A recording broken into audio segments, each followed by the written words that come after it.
Sean, do you mind going to the next slide just so we can introduce ourselves real quick? So this session is, as you can see, everything subaward. So we'll go over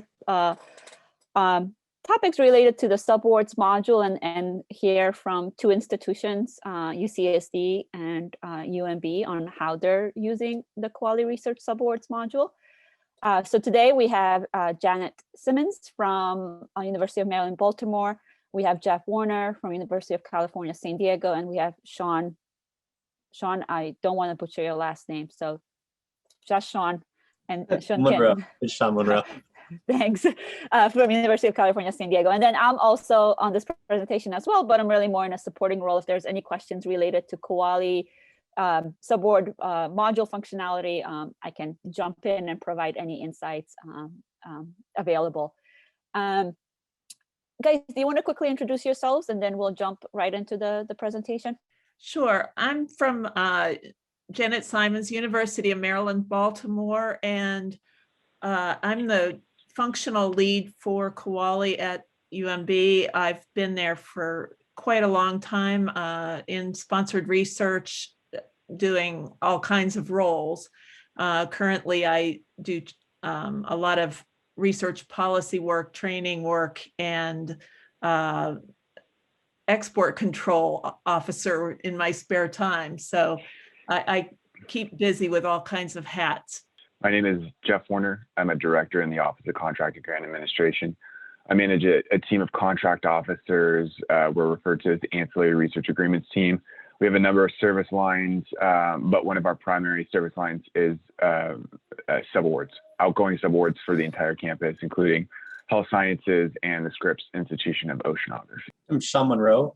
I manage an organization at UCSD called Lean Bench, really kind of going into different areas, especially as part of our big systems renewal program, ESR, going into different areas and really helping make the software solutions the best they could be to meet the needs of the processes. So did a lot of work on our recent implementation of Kuali Research subaward module here at UCSD.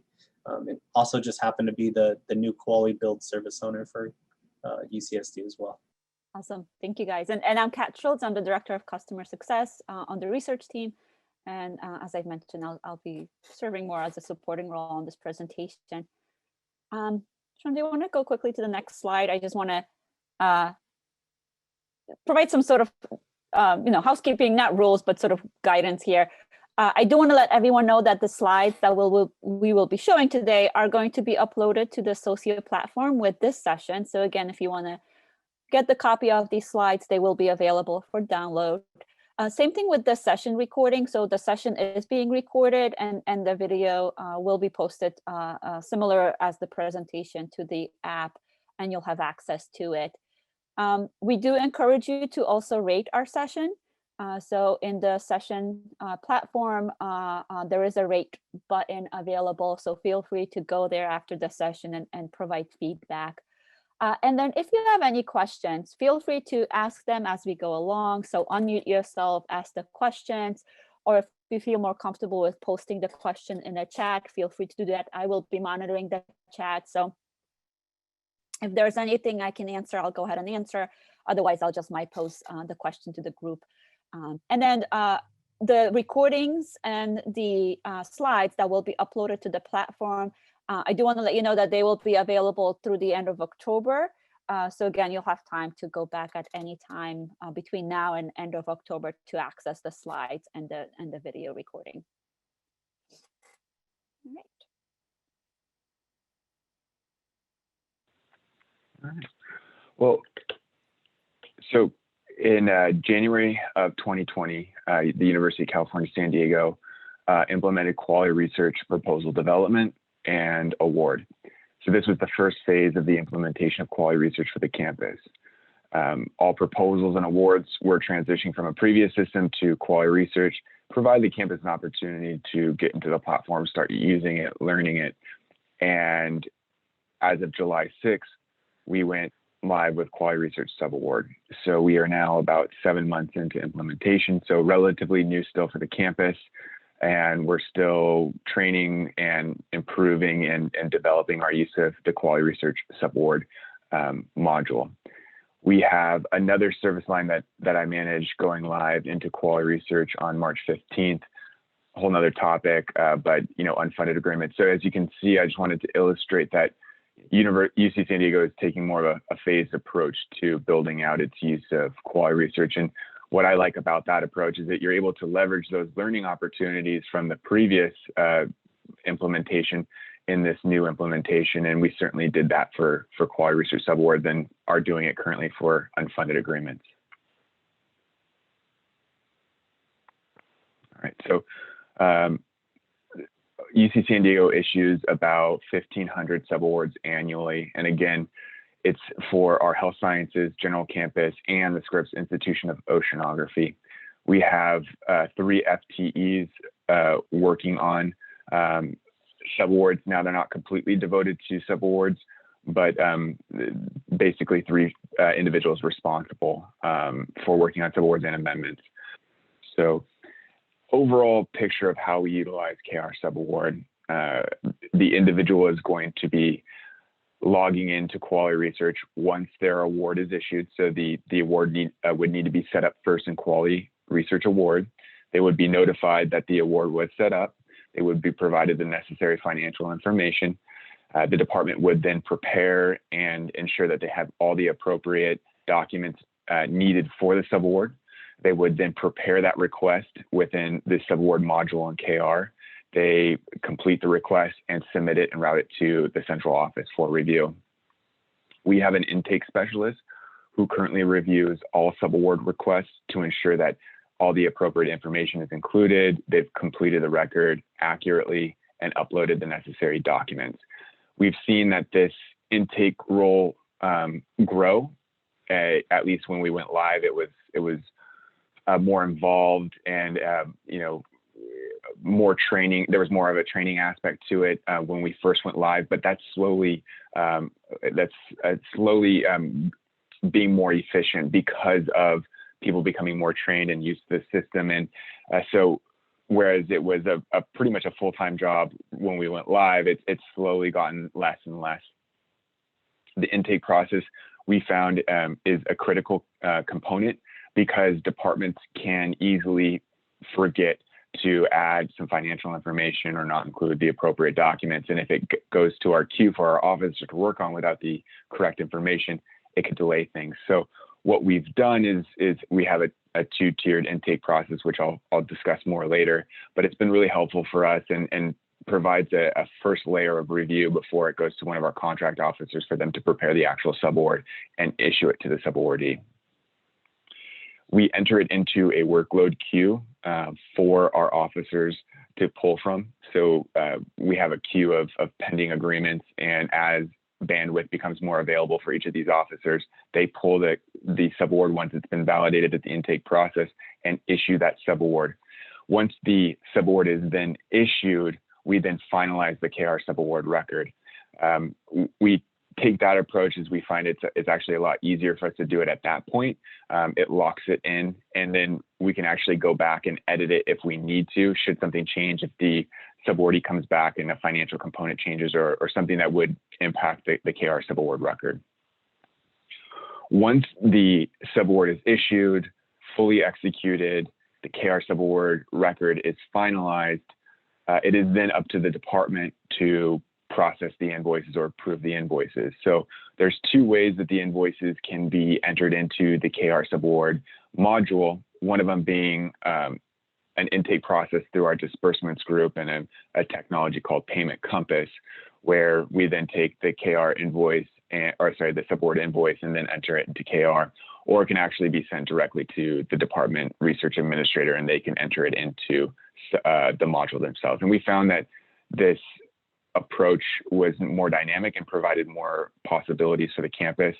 I know that there are some areas on campus that prefer to have it sent to one central location, because what if someone leaves or someone is on vacation and that invoice is missed?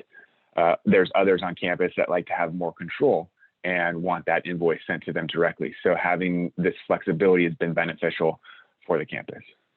Yeah, so like Jeff was saying, just from our recent switch over to Kuali Research, we've seen a lot of improvements. The the one big thing that I wanted to call out is I know Jeff did say, 3 FTE with a little mixture in intake and contract. And I just wanted to clarify that that's really our central office team under Jeff that's managing these subawards. We also have 500 to 600 department fund managers, research administrators that are managing the details of all of those, putting those together and submitting them. So we really have kind of one system to do that now, which is we have a lot of day-to-day management of these subaward records, from just putting all the details in the system, getting them over to Jeff's team for that intake and approval and finalizing the contract, to then managing the day-to-day aspects of the subaward data. So having them all in one system really allowed us to do a lot of streamlining. I have some diagrams later that kind of show where we came from and where we ended up now. But that really kind of led to a lot of improvements that we were able to make by streamlining just our system overview. Really kind of streamlined the data entry and reduced over processing of needing to put same information into multiple places.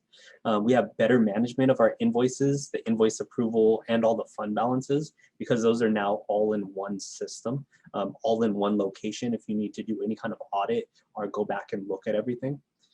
We have a lot of risk mitigation from reduction of that manual transfer of data.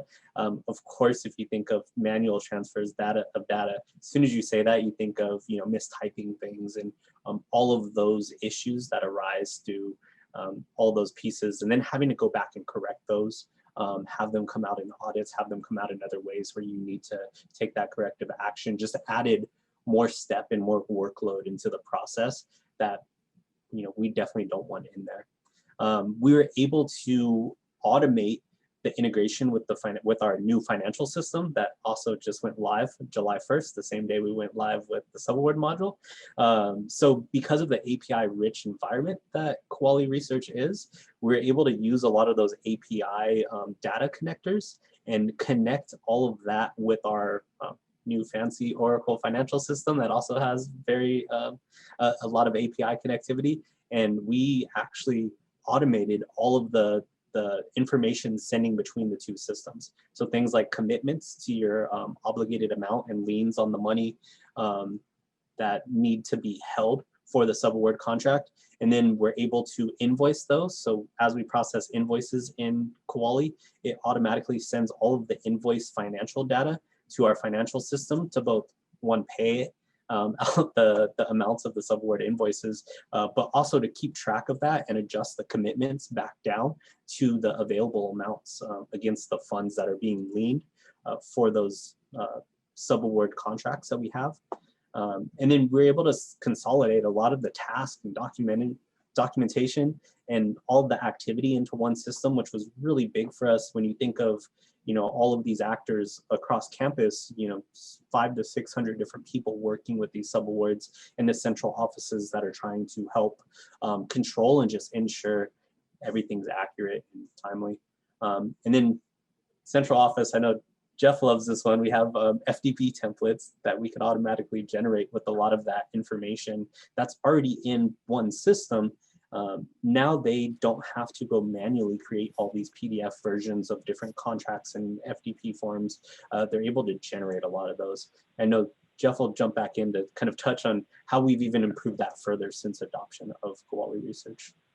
Can I just interrupt? Oh, sorry. Yeah. I just want to jump in real quick because there was a question in chat just to provide a little bit more clarification.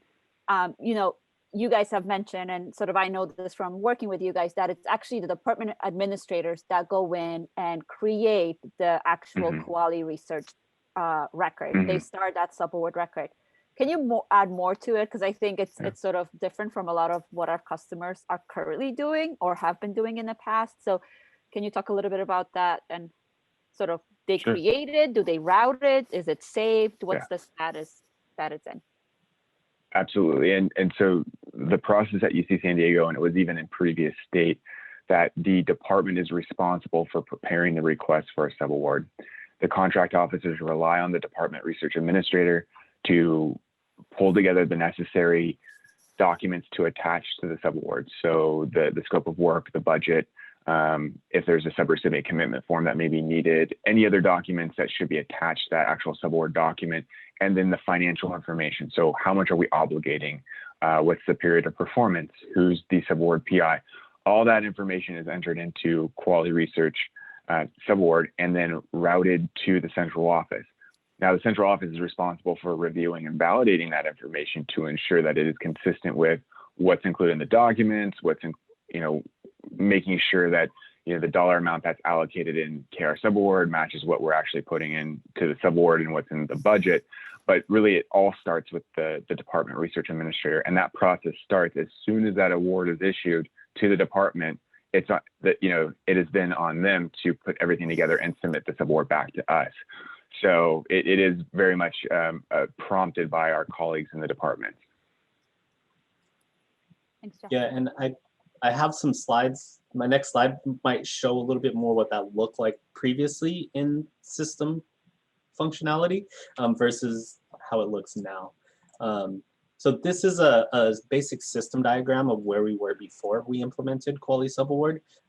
As you can see, each one of these boxes is different systems that we had in the past. We kind of were all over the place. We had two different systems managing these subaward contracts. One was our procurement system, which was the best fit system at the time, but had a lot of challenges that we faced all the time. So kind of to give a quick rundown, we had COIUS. That was where award data was. So once an award came in, someone had to put in different requests that went to the central office team with all of the data from that award. The subaward contract was eventually issued, and then contract details went into either Marketplace, which was our procurement system, our Sparkum, which was a homegrown system. These are for intercampus, which we have between UCs. So if it's another UC, we have special rules that we follow with subawards because of how the accounting works. And then as transactions took place in these other systems, we had manual transfer of data into our financial system. So all of this kind of data flow in between these systems, like I kind of pointed out earlier, it was all manual, right? So we had a lot of issues there, just tracking 1,600 subaward requests coming from 500 to 600 different people in departments through the central office, and then all of the transactions that go on top of those subawards. With our kind of new implementation, we really moved from this kind of complex model to everything lives in Kuali, right? We have our awards in Kuali. As awards issued, we can go into the subaward module, fill out a subaward contract, get that over to Jeff's team to review and approve and do all of the intake. They finalize it. That again happens all in Kuali. Once they finalize it, we're good to go for transactions. And as transactions, we manage our invoices in Kuali Research as well, as our, what's allocated for that contract. So how much is the obligated amount? And then we're processing our invoices. So that constantly gives us the delta of what we have obligated versus what we've already spent, and we have available amounts. And all of that happens magically now, right? It's all integration that just happens. So as people process these transactions, the financial system is kept up to date, and we don't have a lot of the kind of errors that we had seen previously in between those two. So if you guys aren't really big into system diagrams and everything like I am, I'm a huge nerd, by the way, so this is me all day long. I put it in some simple pictures of kind of where we came from to where we are now, are very closely headed to. As people just get used to the new systems, they're finding it a lot easier to work with, right? They're all in one location. I would say one of the benefits to this single system is that whereas before a department had to check multiple systems to get a comprehensive picture of the subawards for a particular award, a particular project, is it intercampus or is it to an external, outside a UC entity? They have to check and create this picture outside of a system. Now they can go in and search by the prime award and connect everything together. So all of the subawards are going to be listed there, whether it's a multiple campus award, which is to another University of California campus, or it's to an external university. It's really helpful. There wasn't that transparency before, and there were a lot of internal tracking that needed to be done. So again, it's an efficiency, and it's also a place where everyone can go to see the same thing. So in terms of working in the subaward module, we went live with it in July, and we've already refined it and improved upon it based on different learning opportunities as we went live. So one of the things that we identified when we went live, and we didn't realize it before, that action list where it hits the central office stop after the department creates and submits it, that queue is based on the date that the requisition was created. Well, we were finding that departments started that subaward process right when they got the prime award, but it could take several days or several weeks before they had all the documentation from the subawardee, if there was a revised budget, if the prime sponsor cut funding.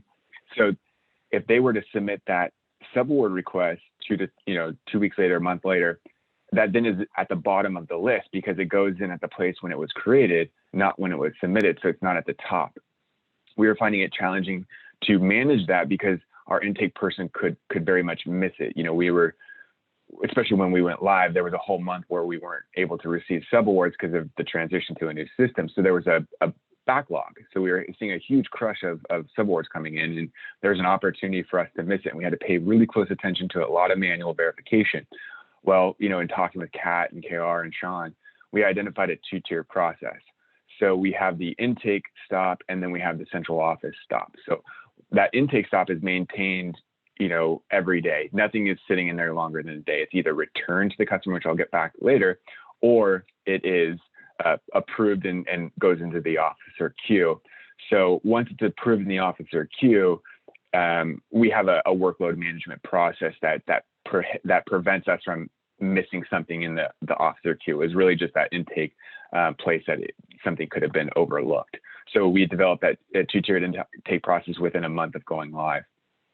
Another item that we identified is that to return a record to the customer, there was the disapprove function, which we still use today, but really what it is it made the department research administrator start over again. So something very minor that we wanted them to correct or clarify, they had to start completely over again with the disapprove button. And don't get me wrong, the disapprove button is still very valuable to us. But what we did with Kat and KR is they quickly created a recall button. And that recall button allows us to reach out to the subaward, the department administrator, and let them know about a small change or something that we need them to update. They can actually just recall that record, make the change, and then resubmit it. They were so pleased. I mean, our customers were very pleased once that recall function was available to them because it saved a lot of time. They didn't have to go back and recreate everything if they made a mistake. Now, the disapprove button is still valuable to us because there are certain situations where a department has created just kind of a shell case, no information there for us. Really, they haven't added anything to the record and have just submitted it to us. So it's an opportunity for us to say, you need to start over, or you need to send something to us that is complete. And like I said, we're still using that disapprove button. Refining data points for the FTP template. So the FTP template is one of the biggest benefits, at least from a central office perspective, for using KR Subaward. Removes a lot of the manual data entry. It pulls from fields within KR, relies on the work on the front end from the department, and allows us to get these agreements out much quicker. But what we noticed is that some of the data was pulling from the wrong areas, or not the areas that we wanted it to pull from in KR. And so in working with Kat, we've been able to modify that. Or we wanted our legal name in this area, but it was pulling just from UC San Diego in this area for the subaward. So we've adjusted it. And I can tell you, I just have heard some positive comments from my officers lately. It's just really working well for them, especially with the new FTP templates. It's so nice knowing that, KR is going to be updating those templates as they're issued by the FTP, and that we don't need to go in and download them all from the FTP website, save them to a shared drive, enter in some information, and go back to that same point. It's just one-stop shop where you're in the record. You hit FTP template generator, it creates the document for you. You fill in any information that is project specific, or you need to add another term that's not there. Attach the prime agreement, you can send it off to the subawardee. So again, that's a huge efficiency and one of the biggest benefits for central office.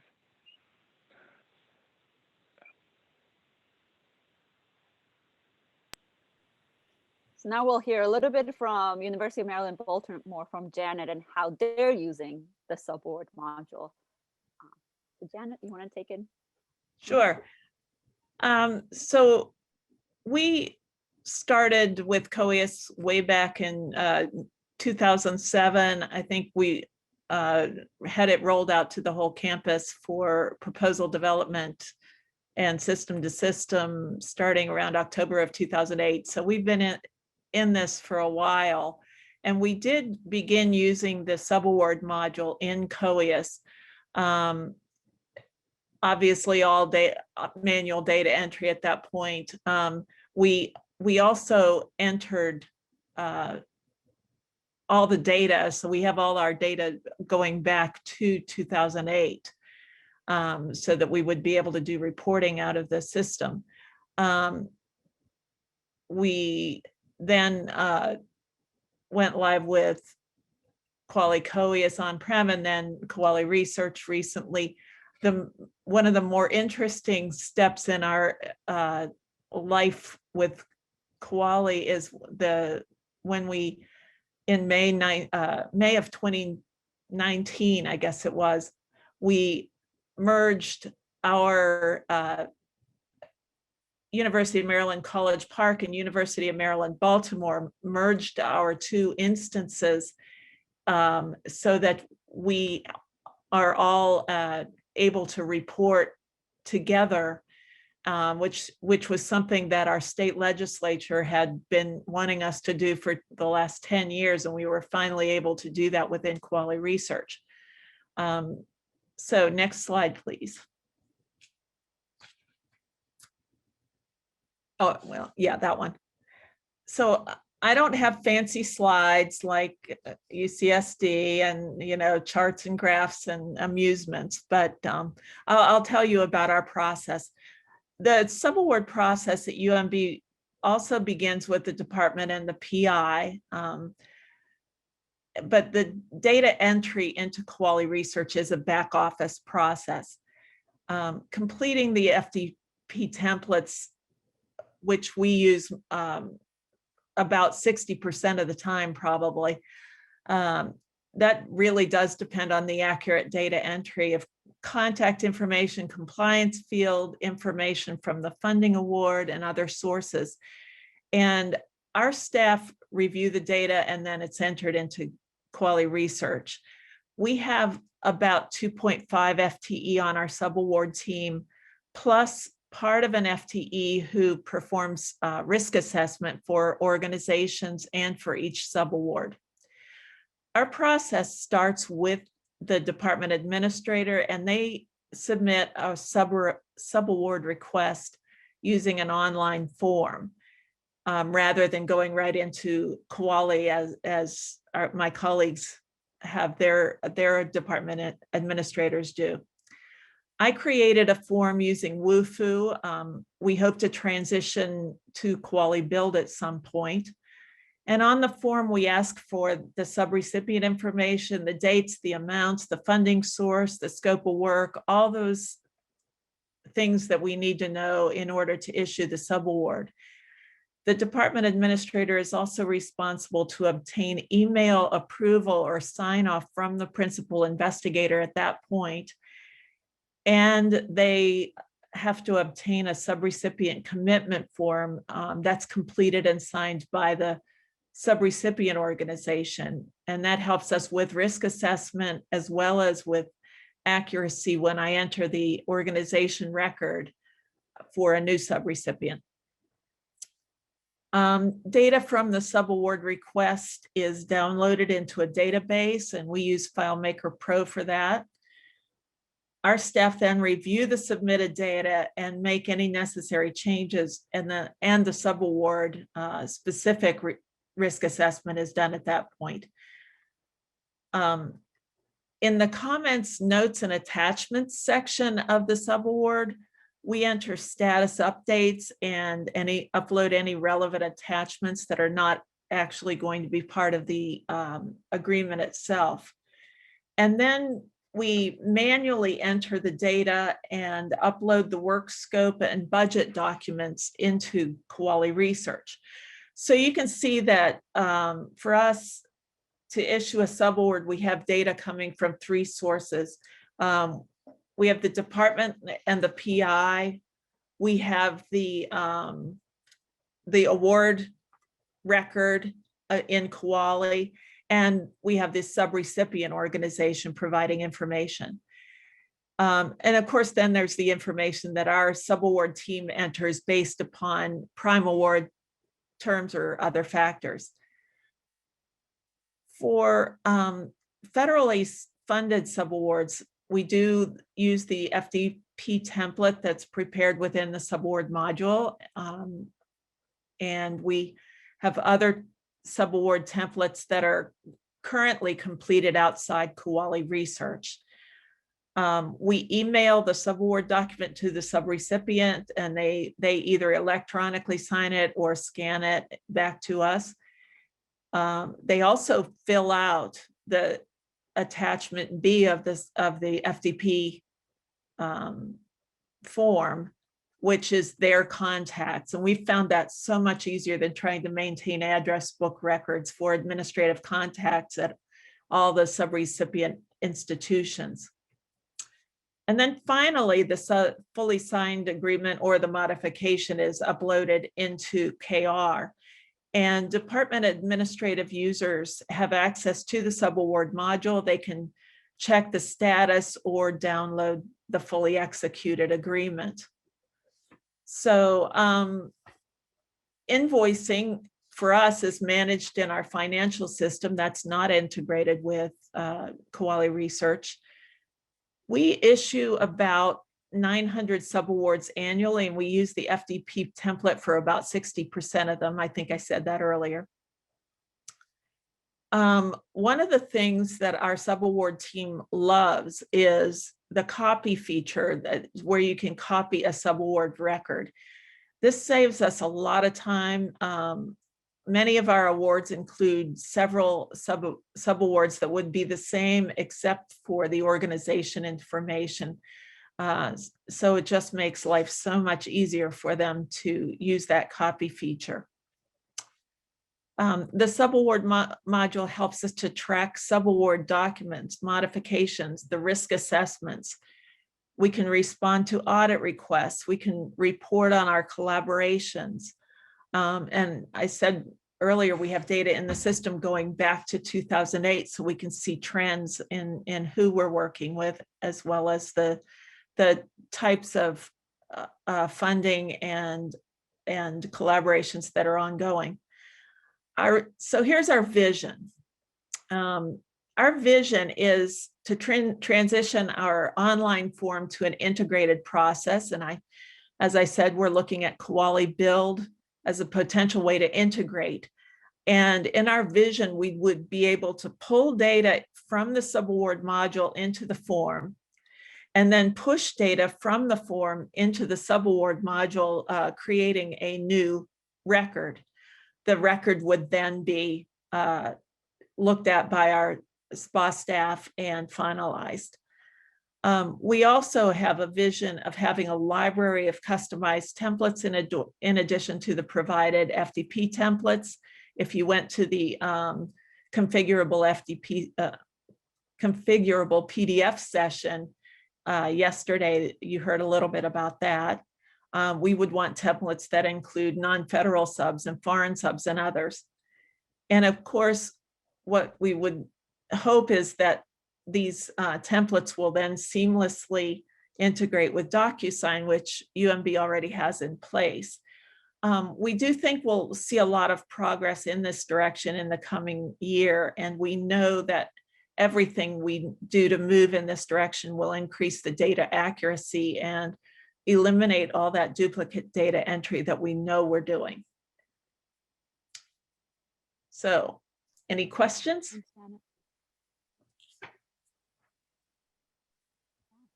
So we did reserve some time for questions because we were hoping there are questions. So don't be shy, unmute yourself and ask away.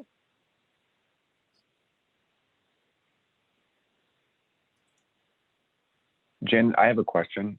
So you had mentioned that your plans are to integrate DocuSign with KR. Would this be are your plans to have an automated feed from KR to DocuSign and then send out that subaward via DocuSign?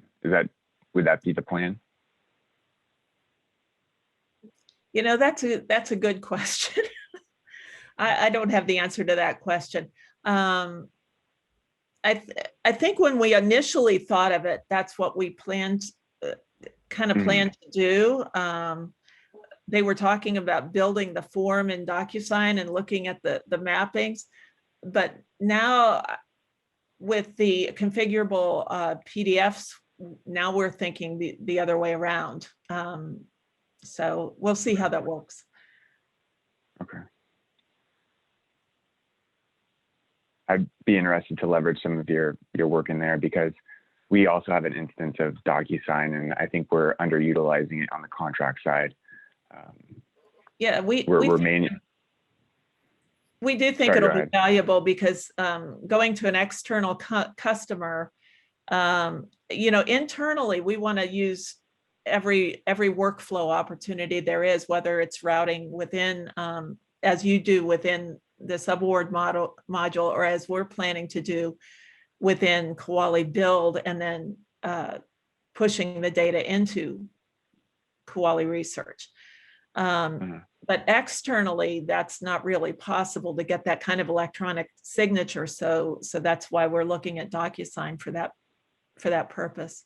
Just to add, I know Build did add some recent functionality for signatures that are legally binding. So they do have a signature function now within Build. I think what would potentially be the part to have to work around or to find a solution for is the formatting, right? Build kind of has a standard form looking format that you would have, where we probably want it to be more like the PDF, right? So it would have to look like yeah. And the other thing we found with, at least for us with Build, is unless the signature process is separate, our CIO is not going to allow external users to log into Build to do anything. So we're using Build for only internal forms. So at Towson, we use DocuSign too. I know that the major issue with DocuSign is that if there is a change, a modification, something like that, it literally has to go back to the very beginning and kind of be rebuilt again. And I think that's one of the major downfalls of DocuSign, is that you can't get around if there's a mistake or something like that. You can't just either return it to the person, the initiating person, and have them fix it, and then go back through the process like we do in Kuali Code. Yeah, thanks, Kevin. Well, we'll have to keep in touch about how this works. We do have a couple questions in chat, it looks like. Yeah. So I'll just read that the first question was from Chris from CSU, which I have responded to. Are there any plans to develop some kind of integration between Build and Kuali Research so that Build forms could have data fields tied to KR data to enable lookups, auto population, etc.? So I'll provide some info on that. So I believe some of that integration is already possible via APIs, because we do have customers that are pulling data out of Kuali Research and have Build forms pre-populated. And Sean can probably talk a little more about that. Oh yeah, I was just saying we've already done that, not specifically with subawards, but I am using Build, and I'm already connected to our Kuali Research data, specifically more in the proposal development for what we're using it for. But yeah, we ask for a proposal development number, and then we populate all the proposal information based off of that number directly in the Build form from those API connections. So yeah, it's possible. And then another question from Peggy, just to clarify, does the subaward module allow you to upload subrecipient docs, forms, for etc. for review and follow-up, approval, and then have it move on to an actual agreement pulling data that is in the system? So right, you can upload any document related to a subaward record in that subaward module to store it there. And Kuali does have now the capability to generate an agreement using the data that is entered in Kuali. So currently we support FTP templates, but as Janet mentioned, there are plans to make this, to support other agreement templates that may be more specific to an institution, again, using the Kuali data entered in the subaward record. Or there's even data that pulls from the associated award record onto those as well. Mhm. And Hi, then this our is- officers. Oh, I'm sorry, go ahead. This is Teresa with the Oh. University of Cincinnati. I have just a general question regarding the templates that will be uploaded into Kuali. So as Janet, I believe that was her name, Janet said, sometimes you bump into a situation where you have a special instance where you would need to add, an extra page or something like that to a subaward. So in our office, when we're doing an outgoing subaward, and if there is PHI information that requires a data transfer use agreement, or if the animals that are being used, if they're USDA registered, we require special language that our IACUC office provides to us. Is there something in Kuali that if that was an instance, would we have to manually add that, or could we pull it from some sort of other source in Kuali if needed? So I think that would, so it could be added as an attachment that then is incorporated into the agreement, because there is a section in Kuali where you can add attachments, and then those attachments could be combined as part of the agreement that gets generated. So it would be something that you'd have to add into the subaward record. I don't believe there is capability to make it automatically show up in a sub. That's the Yeah. approach that we currently take, because it's a case-by-case situation where, a particular project requires the exchange of PHI, so we want to attach some additional documentation. We would just incorporate that specific attachment into the FTP via the attachments tab. That's how we currently do it as well. Okay, thank you.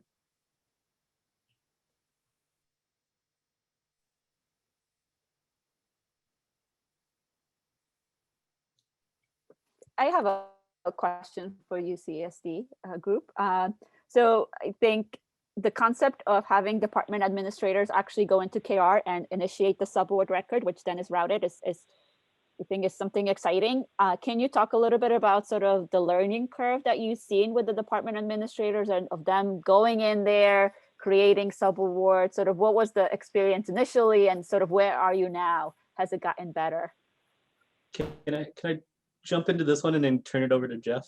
I just wanted to preface this question with, we went live with our subaward module at the same time.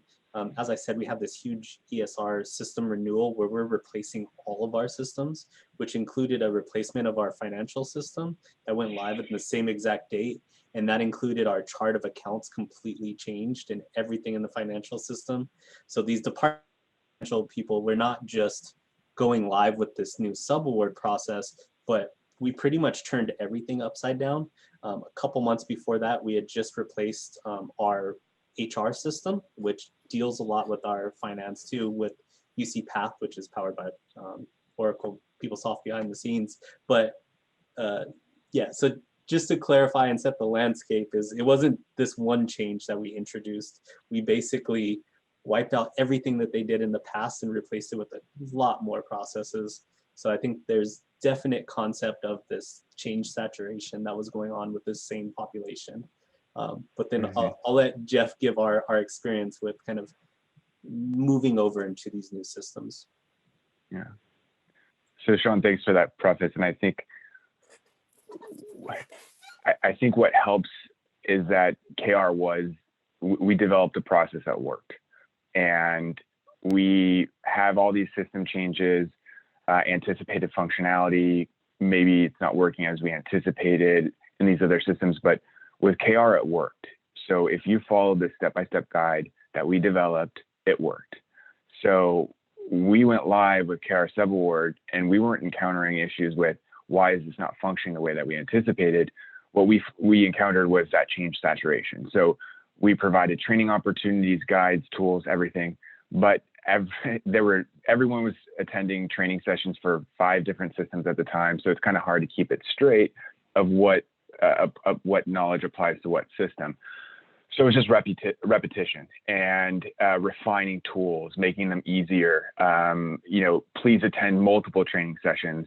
Even just me sitting down one-on-one with different department research administrators, making myself available at night on weekends. What can I do to make sure that you know what you need to do in the system? But again, we were very fortunate in that KR Subaward worked for us, and that those improvements I talked about were made very quickly. And those, again, were just improvements. They wouldn't prohibit us from being able to issue subawards. So for us, it was a step-by-step guide. Some of the nuances and special requirements for KR. Make sure you hit the add button. Make sure that you have the correct supplier side ID. We rely heavily on the department research administrators because you can see we have a high volume. So we wouldn't be able to create these ourselves. We need to rely on the department to create the record, enter in the data, and then we rely on that data. So again, just making ourselves available for training, answering questions. And it's improving, absolutely. It's been 7 months, and our client support team is seeing some of the tickets go down. And really, for us, a lot of the questions were more on the financial side, so the invoicing. So the subaward, again, my team, what we were responsible for, that functioned very well. It was the invoicing side, the KR to financial system side, where more questions just came up because it was 2 new systems. But it went well, in my opinion, given the circumstances that we were under. And we all have to remember that we were still in the very beginning of the pandemic, and people were working from home 3 months in, and under a lot of other stresses and pressure in life. So I think given everything that happened, it was successful. And I'm very appreciative of how Sean was able to help us get that process that worked well in place. The system and the steps worked as planned. Could either of you share briefly from your previous database system, COIUS, to Kuali? Could you share the length of time that it took prior to your Kuali implementation to now? I know in our office, I'm the only one in our office that prepares the subawards. I'm not the entire sole person to send out the subawards for the whole university. But in our office, I try to do it within 2 weeks. So you said it improved time. So could you give us a timeline on how it has improved, like maybe 2 weeks to a week or whatever? So I'm just pulling up our queue right now to see what we have here as our 6 days is the subaward that we have in our queue that's the oldest. And so that queue is the queue of subawards that we haven't sent out the subaward yet. So obviously, you're dependent on the subawardee to respond and provide you a signed copy of the agreement. That's out of your control. But what we can control is the point of receipt of request for subaward and issuance of the subaward. And currently it's at the oldest is 6 days. And that is actually because we're going through that other transition to KR for unfunded agreements. So some of my team that works on subawards are working on that process as well. We turn around agreements very quickly. We had a pretty good turnaround time even before KR, but the 2-tiered intake process really helped. The FDP template really helps. I hope we can keep it to a week, 5 business days from receipt to issuance. That's usually what we look at.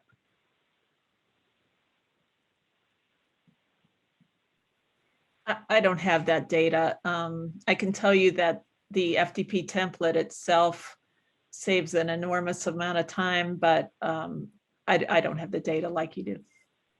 Mm. And what it does too is it allows for better cross training, in my opinion. You know, having this centralized system, having this FTP template, I know that it's been easier to cross train some of my newer staff on how to issue subawards. I manage 8 individuals, and so everyone's expected to be able to step into the other person's role if needed, and being able to use KR in that way, where here's how you create an FTP template. It's going to provide most of the data for you. It's been a lot easier for cross training too. There was one question in chat that Janet answered from UMB's perspective, but does the number of subawards for each institution, 1,500 for UCSD and 900 for UMB, does that also include amendments or is it just new subawards? And do amendments follow the same process as a new subaward? So for UC San Diego, those were 1,500 subaward transactions. So it could be new subawards or subaward amendments. I also incorporated the multiple campus awards I spoke about earlier in that number. So because they follow the same process now as any other subaward, I count them the same. Just it's different documentation, but it really is the same process. And they do, yes. If you have an amendment, the department is responsible for submitting that request for the amendment. That's the same as at UMB, which is what I said in the chat. Yes.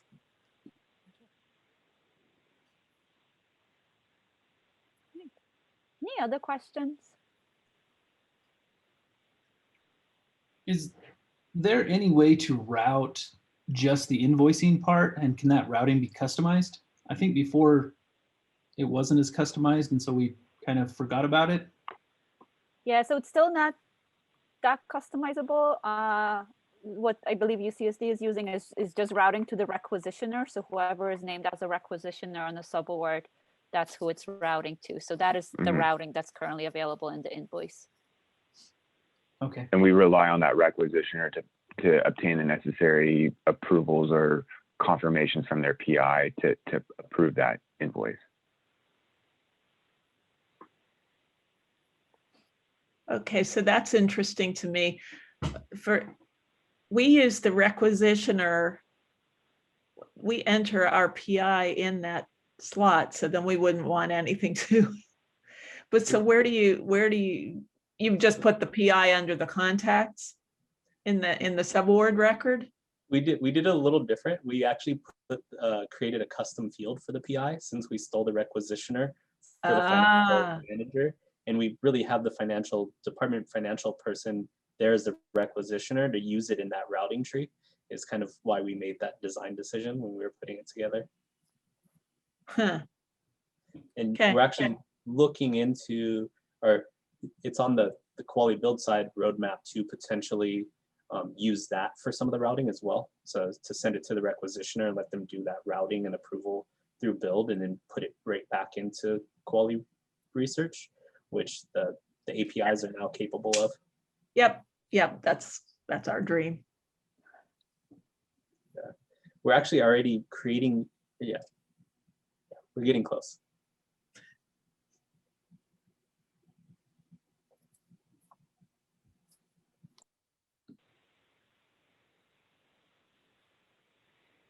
Yeah, I agree with Chris Karsten. It would be nice to separate requisition or ID and PI in the base code. I'll take that feedback.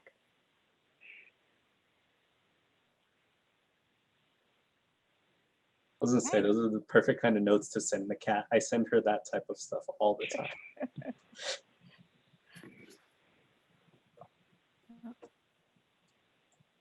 All right, if there are no other questions, we're going to give you guys back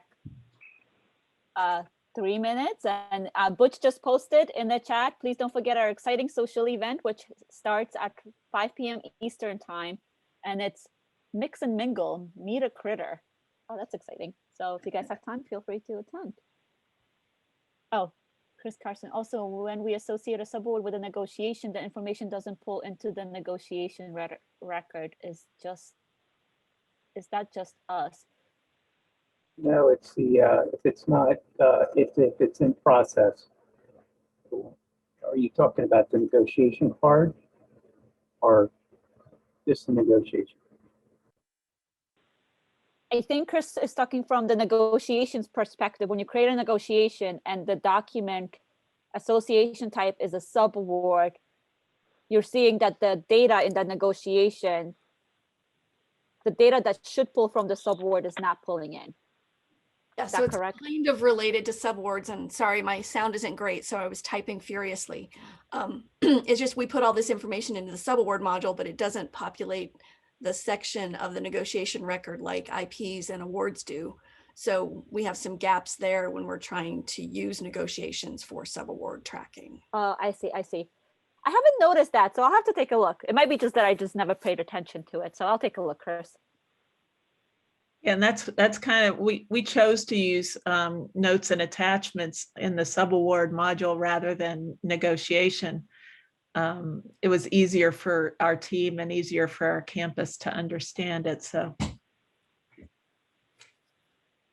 We don't use negotiation, so. All right, well, thank you, everyone, and please don't forget to rate our session. You. Hope you guys enjoyed the rest of Kuali Days.